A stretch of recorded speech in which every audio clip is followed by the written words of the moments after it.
السلام علیکم ورحمۃ اللہ وبرکاتہ۔ امید کرتی ہوں آپ سب بہن بھائی خیریت سے ہوں گے اور اللہ تعالیٰ ہم سب کے روزے ہمارے اعمال کو قبول فرمائے۔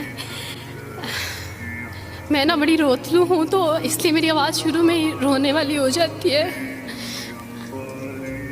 ہاں، میں وہی انسان ہوں جو وارث ماموں کے لیے بد دعائیں کرتی تھی، لیکن میں ابھی پیچھے ایک بچی کو بتا رہی تھی کہ وارث ماموں اپنی جھولی اٹھا کے راتوں کو دعائیں کرتے ہوتے تھے کہ چاند اسلام قبول کر لے، تو دعائیں کبھی رد نہیں جاتی۔ وہ دعائیں جو اللہ سے مانگی جاتی ہیں وہ دعائیں کبھی رد نہیں جاتی۔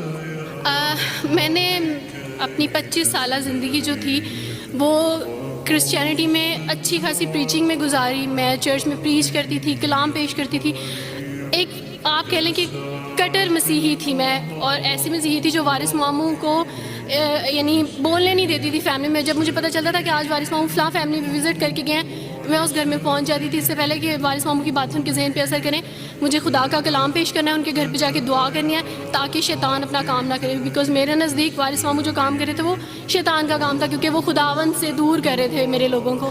تو میں اس فیملی میں پہنچ جاتی تھی، اپنے لوگوں کو چاہتی تھی کہ وہ خداوند کے ساتھ جڑے رہیں، وہ کبھی خداوند کا انکار نہ کریں، وہ یسوع مسیح کا انکار نہ کریں۔ یہ سب میری یعنی میں آپ کہہ لیں کہ ایک اسٹرانگ ورک کرتی تھی۔ مجھے اس چیز کا ڈر رہتا تھا کہ وارث ماموں کی وجہ سے اب مزید لوگ اسلام قبول نہ کر لیں، لیکن کیا پتہ تھا کہ اللہ تعالیٰ مجھے ہی دائرہ اسلام میں لے آئیں گے اور میں ہی وہ شخص بنوں گی جو اسلام قبول کرے گی۔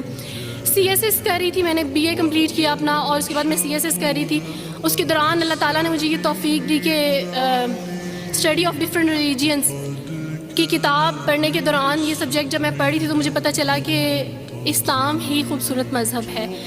اچھا، آپ یقین جانیں وارث ماموں رمضان میں قرآن پاک ڈسٹریبیوٹ کرتے تھے اور راشن دیتے تھے، تو میرے بھائی کے ایک جہاں ڈیوٹی کرتے ہیں وہاں ایک انکل تھے، گارڈ تھے، ان کے لیے قرآن پاک لے کے ان سے رکھا ہوا تھا اور راشن بھی لے کے رکھا ہوا تھا، اور میں اس قرآن پاک کو نا چھپا کے اپنی سیف میں رکھتی تھی اور ڈرتی تھی کہ کسی دن میں اس کو کھول نہ لوں۔ اکثر ایک دو دفعہ پکڑا کہ کھول کے دیکھوں تو صحیح، کوئی نہ کوئی غلطی تو ہوگی نا اس قرآن میں بھی، یہ تو بڑی باتیں کرتے ہیں بائبل کے بارے میں، کچھ نہ کچھ تو ہوگا۔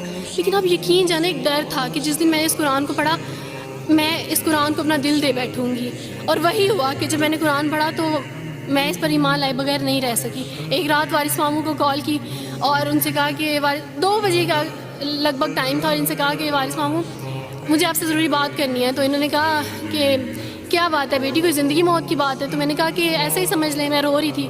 تو انہوں نے کہا کہ سب خیریت ہے؟ تو میں نے ان سے کہا کہ بس بغیر کچھ کہے آپ مجھے کلمہ پڑھا دیں وارث ماموں۔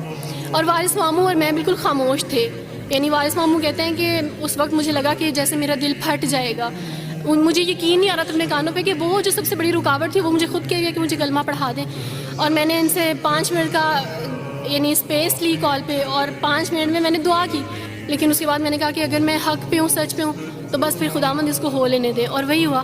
میں نے اسلام قبول کیا اور سوچا تھا کہ CSS کمپلیٹ کرنے کے بعد فیملی میں اناؤنس کروں گی، لیکن اللہ تعالیٰ نے کچھ اور منصوبے بنائے ہوتے ہیں، انسان کے کچھ اور منصوبے ہوتے ہیں۔ آپ یقین جانے میری فیملی کو جلدی پتہ چل گیا۔ ایک رات میرے بابا نے وارث ماموں کو گھر بلایا اور ان سے کہا کہ ہم چاند کی شادی کرنا چاہتے ہیں، آپ اس سے پوچھ دیں کہ اگر کسی کو پسند کرتے ہو تو ہم اس کی شادی اس سے کر دیں، ہم جو ہے نا وہ اس کی مرضی کے خلاف نہیں جائیں گے۔ تو میں نے ان سے کہا کہ آپ ایسا نہیں کر پائیں گے۔ انہوں نے کہا کہ نہیں، ہم کر سکتے ہیں۔ مجھے یہ تھا کہ مجھے پچھتاوا نہ رہے کہ میں شاید اس دن پاپا سے بات کرتی تو پاپا مان جاتے۔ تو میں نے ان سے کہا کہ پاپا میں ایک مسلمان مرد سے شادی کروں گی، آپ ایسا میرے لیے کر سکتے ہیں؟ اگر آپ کسی مسلمان سے میری شادی کریں گے تو ٹھیک ہے، میں شادی کرنے کے لیے تیار ہوں۔ میرے گھر میں ایک سناٹا چھا گیا، اور اس خاموشی کے بعد جو ہے یعنی سب فیملی والے رونے شروع ہو گئے۔ انہوں نے کہا کہ آپ اپنے مذہب میں واپس آ جاؤ، لیکن یہ ہے کہ میں دین اسلام قبول کر چکی تھی۔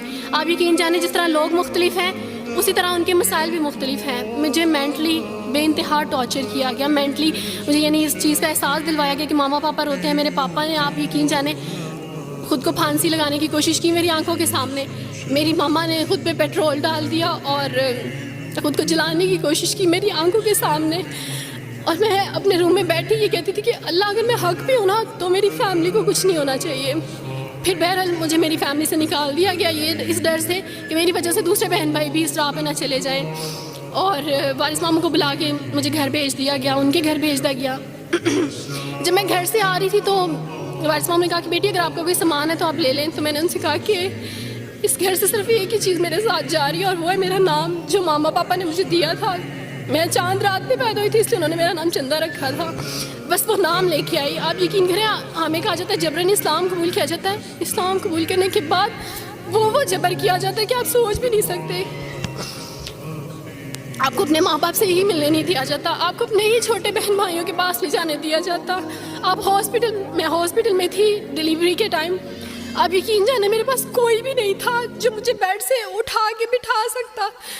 ایسے موقع پہ مجھے اپنے اپنوں کی ضرورت تھی لیکن میرے اپنوں کے جبر نے میری ماما کو مجھ سے دور رکھا. میرے بہن بھائیوں کو میرے کرسچن کولیگس نے ہی میری فیملی کو پریشرائز کیا کہ اس کو فیملی سے نکال دیں کیونکہ اگر آپ اس کو ملیں گے تو مزید لوگ بھی عبدالوارث کی طرح چندہ کی طرح اسلام قبول کریں گے. میں نا ہاسپٹل میں لوگوں سے کہتی تھی کہ مجھے بیڈ سے اٹھا کے بٹھا دیں. سیزیرین کے بعد میں اٹھ نہیں سکتی. میرا بیبی رو رہا ہے, کوئی مجھے بیبی پکڑا سکتا ہے.